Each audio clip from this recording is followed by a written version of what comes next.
So on the last video, I caught some feedback from some of the viewers that were saying, hey, Jose, you know, that information was really comprehensive and probably just a little bit too comprehensive, and you went a little fast for me. Can I get you to just slow down?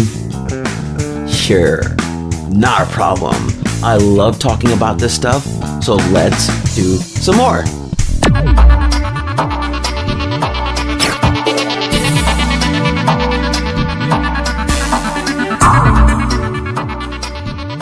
Hi everybody, I'm Jose, and thank you so much for joining me again on Bass Chops for Beginners. This is installment number 5, or episode number 5, okay? So again, thank you for taking the time out of your busy schedule to be here, so that way we can learn and basically discuss what it is and what you're going to have to do in order to become a bass player.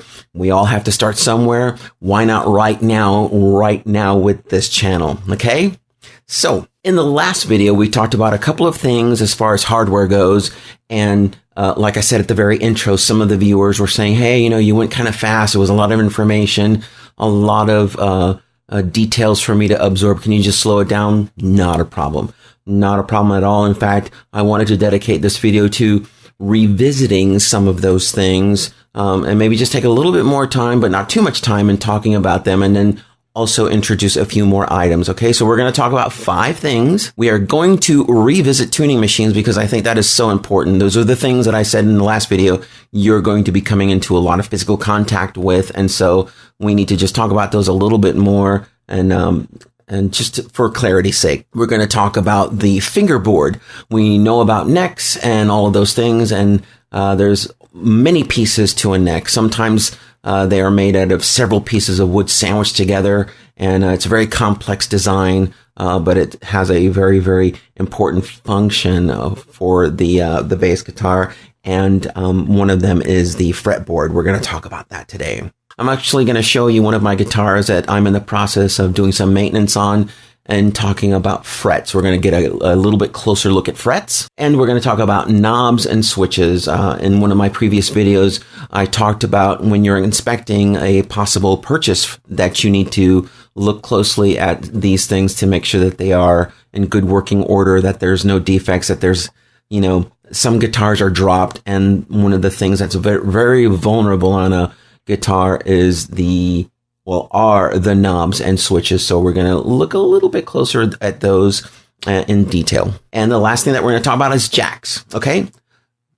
Input jacks, to be exact, okay?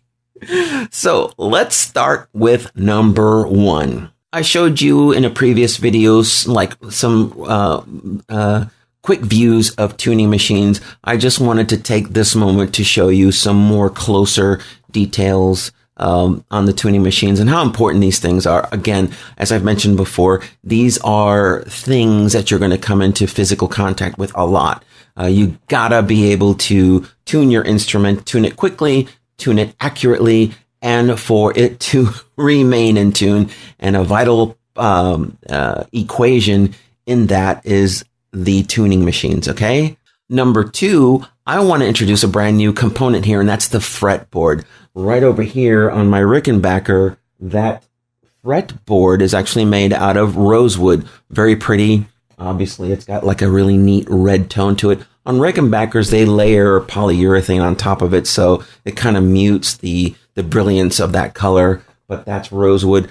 Right next to it, the Sterling sub bass, that one does not have a fretboard. That's a really interesting design because that is basically the neck with a really like a light polyurethane, like a satin finish on there, but with no fretboard. I mean, it's like the frets are laid in there right directly to the wood, and you've got your inlays, your little dots, and it's very, very basic. And then I'm going to show you my Spectre bass here in a little bit. That way you can see the fretboard on that.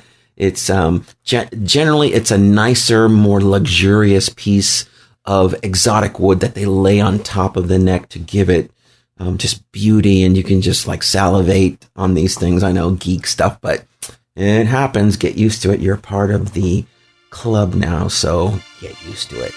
So I wanted to show you my Spectre bass, okay? And the reason why I wanted to show you is that I'm in the process of shooting another video as far as maintenance go and changing strings and things like that. But while I have it here in this condition, I wanted to show you the frets, okay? This bass here was actually a 1994.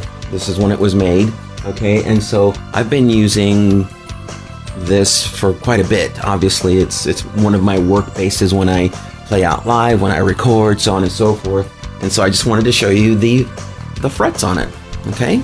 These guys. Boom, boom, boom, boom, boom, okay? And you want to keep these nice and clean, so on and so forth. But as far as purchasing your instrument, you want to look at these guys and make sure that they're, for the most part, intact. Obviously, the older the instrument, the more wear you're going to see, particularly if the previous owner, like in this case, I'm the original owner, so if I were to sell this guitar, not gonna happen. But if I were to sell this guitar, the person who's looking at it would notice that there's some wear. Obviously, it's a piece of metal, and the strings that I use make contact when I press down on it here, and it leaves obvious wear, okay? You just want to make sure you don't have like really deep gouged out grooves, so that when you play it, you hear a lot of buzzing, a lot of noise. It's just impossible to tune and to set the intonation when you've got a lot of fret wear, okay? So that's the fret. Oh, and here's a beautiful example of a fret board. Beautiful wood. I like this. I like the darker woods. My favorite is ebony, of course. I've got another guitar that I'll show you later on. It's one of my Ibanez guitars that has an ebony fretboard on it. To die for, okay? Also, I wanted to take this example or this situation to show you that when you look at a brand new bass or a used one and you want to check for, you know, when I told you about the neck problems, all you have to do is really easy. Just hold the guitar up, just brace it, right? And just look down the neck. And it should be pretty much a straight line. Straight line all the way down. You don't want to see weird things happening. You don't want to see bowing. But this is how I inspect the neck. You can actually do it from the other direction if you wish. Okay? Look at it like that. Okay? So, these are the tuning machines that I was telling you about. Right? The nut, we talked about that in the last video. Frets, we talked about the new thing. Fret board, really nice piece of wood. So the neck is made out of a certain kind of wood. I can't remember exactly what it was. But then you see this darker line here. That is the fretboard that was laid on top of it. Okay, beautiful piece of wood that's different from what the rest of the guitar is made out of. Okay, so that's a fretboard. Point number 4, I wanted to bring the SG short scale back and show you, we're going to talk about knobs and switches. Obviously, what I said earlier, that you want to make sure that these guys travel nicely, no kinks or anything, and that the switch in this case, this is a 3-position switch, and 1 position you get, in this case, that pickup only.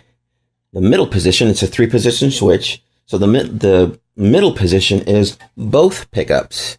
Okay, the switch on the top is just the neck position pickup. Okay, we're only going to hear that. If you keep it there and you get both of them, you can use your tone and volume. Obviously, 2 of these are going to be volume. The other one is going to be tone.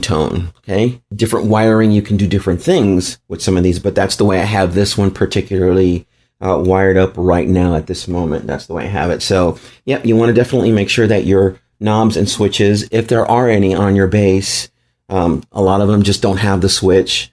They just have, like the Sterling, for example, it just has the 3 knobs on there, volume, tone, and volume, treble, and bass. This one has a little bit more of elaborate. It's a Gibson style control system on this particular guitar. Okay. Point number 5, and the very last one, we're going to talk about jacks, input jacks. Okay. Why are input jacks really important? Because that's where you're going to plug your bass into with your guitar cord. Okay. And so I've got a brand new wire harness for Rickenbacker, that guy right there that I haven't put in yet.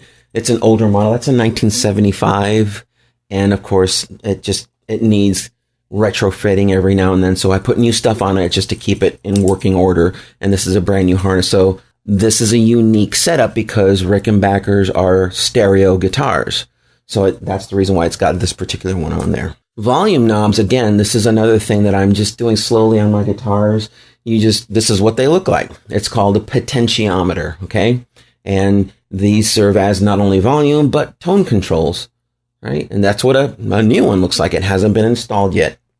Soon. Alrighty, so that's basically everything for this week thus far. Okay, on the next video, we're gonna jump away from like the terminology and stuff and get into something that I think is even cooler, and that's purchasing like things. When you buy your bass, your very first bass, you're gonna need to make purchases of a few other things that you gotta have. These are must-have items, okay? And I'm really excited about talking about those, and so that's what we're gonna talk about next week. If you found this video informative, go ahead and leave comments down below. I'd love to hear your feedback or read your feedback. If you have any questions about anything that goes on in this channel, that's your opportunity to do so. Also, if you like the content that you see here, go ahead and subscribe, right? And so hit that notification bell, because once you do that, every time that I produce a brand new video and upload it to YouTube, you will get a notification of that taking place. That way you can come back here and get the latest information on